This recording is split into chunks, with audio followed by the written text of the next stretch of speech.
Hi, everybody. We're back. We're ready to read the next part of chapter 1, and this time Lily wants to read to you. So let's get started. The Dursleys got into bed. Mrs. Dursley fell asleep quickly, but Mr. Dursley lay awake, turning it all over in his mind. His last comforting thought before he fell asleep was that even if the Potters were involved, there was no reason for them to come near him and Mrs. Dursley. The Potters knew very well that he and Petunia thought about them and their kind. He couldn't see how he and Petunia could get mixed up in anything that might be going on. He yawned and turned over. It couldn't affect them. How very wrong he was. Mr. Dursley might have been drifting into an uneasy sleep, but the cat on the wall outside was showing no sign of sleepiness. It was sitting as still as a statue, its eyes fixed unblinkingly on the far corner of Privet Drive. It didn't so much as quiver when the car door slammed on the next street, nor when two owls swooped overhead. In fact, it was nearly midnight before the cat moved at all. A man appeared on the corner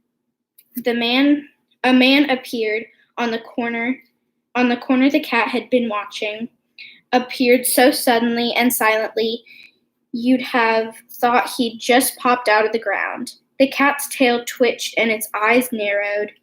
Nothing like the man had ever been seen on Privet Drive. He was tall, thin, and very old, judging by the silver of his hair and beard, which were both long enough to tuck into his belt. He was wearing long robes, a purple cloak that swept to the ground, and high-heeled buckled boots. His blue eyes were light, bright, and sparkling behind half-moon spectacles, and his nose was very long and crooked, as though it had been broken at least twice. This man's name was Albus Dumbledore. Albus Dumbledore didn't seem to realize that he had just arrived in a street where everything from his name to his boots was unwelcome. He was busy rummaging in his cloak, looking for something, but he did seem to realize he was being watched, because he looked up suddenly at the cat, which was still staring at him from the other end of the street. For some reason, the sight of the cat seemed to amuse him. He chuckled and muttered, "I should have known." He found what he was looking for inside his pocket. It seemed to be a silver cigarette lighter. He flickered it open, held it up in the air, and clicked it. The nearest street lamp went out in a little pop. He clicked it again. The next lamp flickered into darkness. 12 times he clicked the putter-outer until the only lights left on the whole street were two tiny pink pinpricks in the distance, which were the eyes of the cat watching him. If anyone looked out of their window now, even beady-eyed Mr. Dursley wouldn't be able to see anything that was happening down on the pavement. Dumbledore slipped the putter-outer back in his cloak and set off down the street toward number 4, where he sat down on the wall next to the cat. He didn't look at it, but after a moment he spoke to it. "Fancy seeing you here, Professor McGonagall." He turned to smile at the tabby, but it had gone. Instead, he was smiling at a rather severe-looking woman who was wearing square glasses, exactly the shape of markings the cat had around its eyes. She, too, was wearing a cloak, an emerald one. Her black hair was drawn into a tight bun. She looked distantly ruffled. "How did you know it was me?" she asked. "My dear Professor, I've never seen a cat sit so stiffly." "You'd be stiff if you've been sitting on a brick wall all day," said Professor McGonagall. "All day? When you could have been celebrating?" "I must have passed a dozen feasts and parties on my way here." Professor McGonagall sniffed angrily. "Oh yes, everyone's celebrating all right," she said impatiently. "You'd think they'd be a bit more careful, but no, even the Muggles have noticed something's going on. It was on their news." She jerked her head back at the Dursleys' dark living room. "I heard it. Flocks of owls, shooting stars. Wolves are not completely stupid. They were bound to notice something. Shooting stars down in Kent? I bet that was Douglas Diggle.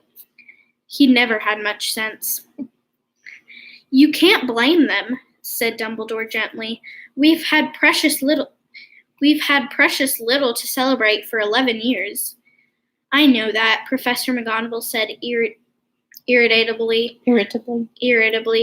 But that's no reason to lose our heads. People are being downright careless. Out on the streets in broad daylight, not even dressed in muggle clothes, swapping rumors. She threw a sharp sideways glance at Dumbledore, here as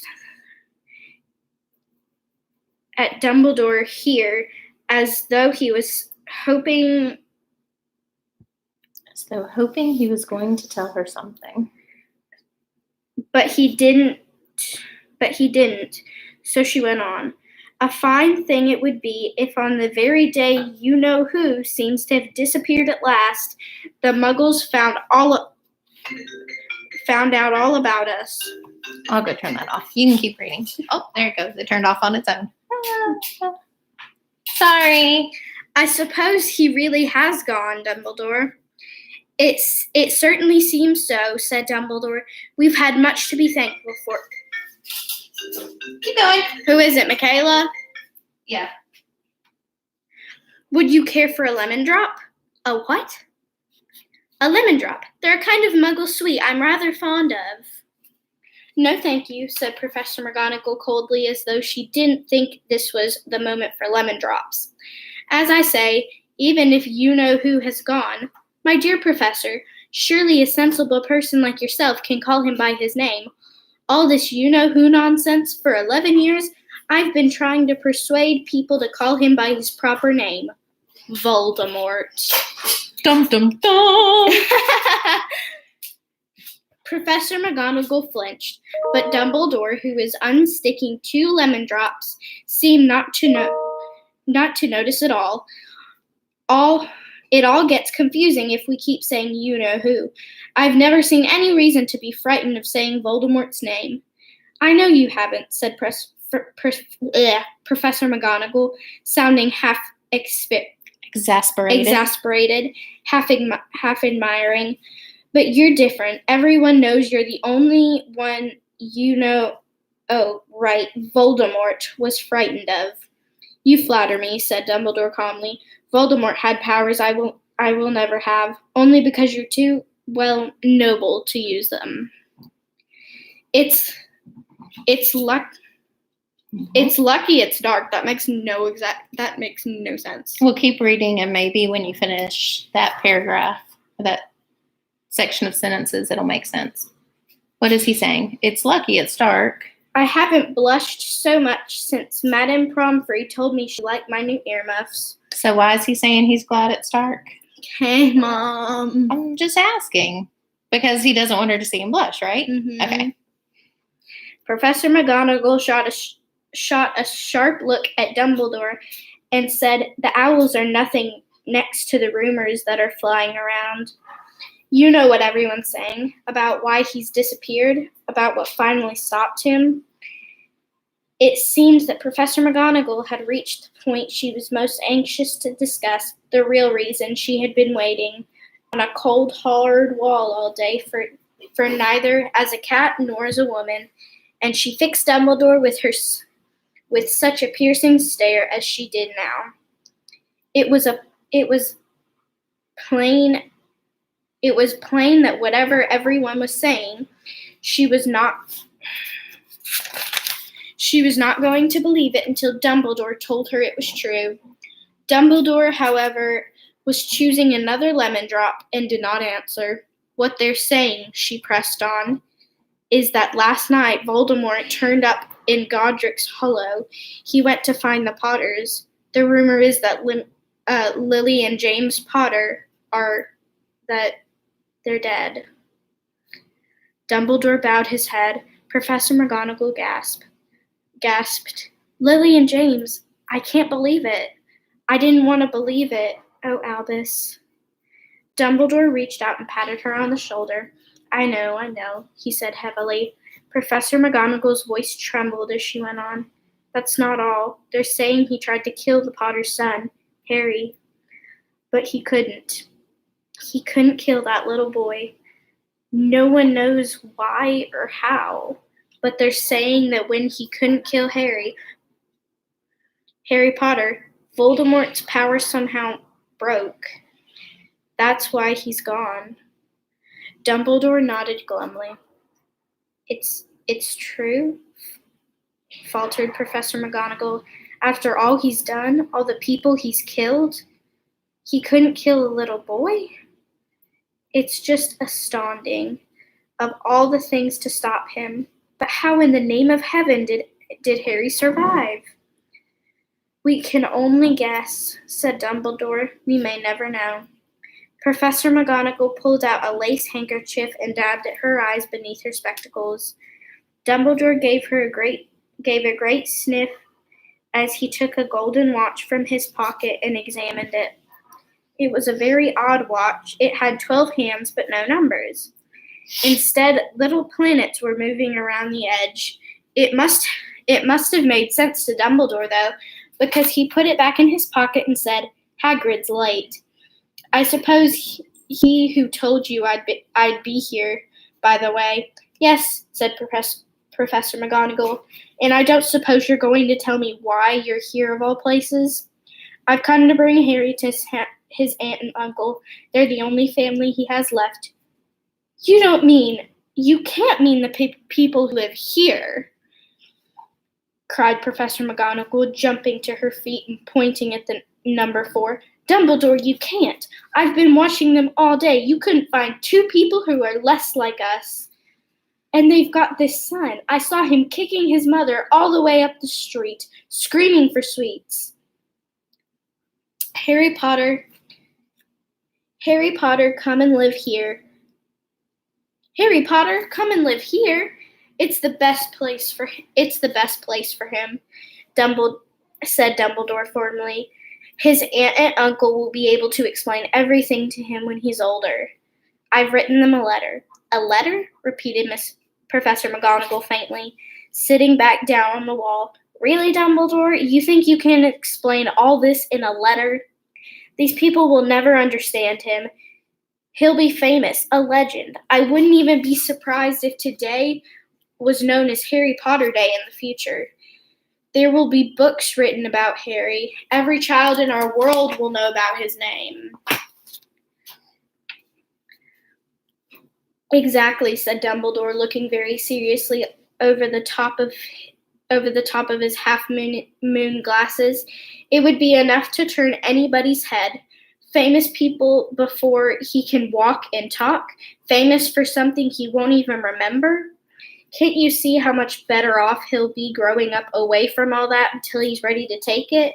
Professor McGonagall opened her mouth, changed her mind,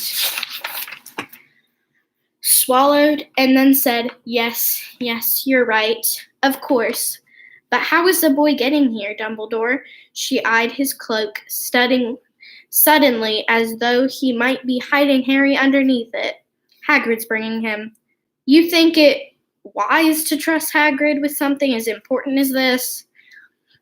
I would trust Hagrid with my life, said Dumbledore. I'm not saying his heart isn't in the right place, said Professor McGonagall grudgingly, but you can't pretend he's not careless. He does tend to... What was that? A low rumbling sound had broken the silence around them. It grew steadily louder as they looked up and down the street for some sign of headlight. It swelled to roar as they both looked up in the sky, and a huge motorcycle fell out of the air and landed in the road in front of them. If the motorcycle was huge, it was nothing to the man sitting astride it. It was almost twice as tall as a normal man, and at least 5 times as wide. He looked simply too big to be allowed, and so wild. Long tangles of bushy black hair and a beard hid most of his face. He had hands the size of trash can lids, and his feet in their leather boots like baby dolphins in his vast. muscular arms, he was holding a bundle of in his vast muscular arms, he was holding a bundle of blankets. Hagrid, said Dumbledore, sounding relieved. At last. And where did you get that motorcycle? Borrowed it, Professor Dumbledore, sir, said the giant climbing carefully off the motorcycle as he spoke. Young Sirius Black lent it to me. I've got him, sir. No problems. No problems were there? No, sir. House was almost destroyed, but I got him out all right before the Muggles started swarming around. He fell asleep as we were flying over Bristol. Dumbledore and Professor McGonagall bent forward over the bundle of blankets. Inside, just visible, was a baby boy fast asleep. Where's the thing I drew? I'll find it. You keep reading. Is it this? No, I don't think so. I'll find it. You keep reading. Under a tuft of jet black hair over his forehead, they could see a... Where is it? I found it, honey. You just keep reading. I can't read this word. Okay, I'm coming. Okay, which word? This one. This one. Curiously? Oh, I didn't see the CU. Mm-hmm. Curiously shaped cut like a bolt of lightning. Is that where, whispered Professor McGonagall. Yes, said Dumbledore. He'll have that scar forever. Couldn't you do something about it, Dumbledore? Even if I could, I wouldn't. Scars can come in handy. I have one myself above my left knee that is a perfect map of London underground. Oh, I found it. It was under my tablet. So she drew a picture of Harry and his lightning bolt scar under his hair. It's a perfect map of the London Underground. Well, give him here, Hagrid. We'd better get this over with. Dumbledore took Harry in his arms and turned toward the Dursleys' house. Could I say goodbye to him, sir? Asked Hagrid. He sent his great shaggy head over Harry and gave him what must have been a very scratchy, whiskery kiss. Then suddenly Hagrid let out a howl like a wounded dog. Shh! Hissed Professor McGonagall. You'll wake the Muggles. Sorry, sobbed Hagrid, taking out a large spotted handkerchief and burying his face in it. But I can't stand it. Lily and James dead and poor little Harry off to live with Muggles. Yes, it's all very sad, but get a grip on yourself, Hagrid, or we'll be found. Professor McGonagall whispered, patting gingerly on the arm as Dumbledore stepped over the low garden wall and walked to the front door. He laid Harry gently on the doorstep, took a letter out of the cloak, and turned it inside Harry's blankets. And then came back to the other two.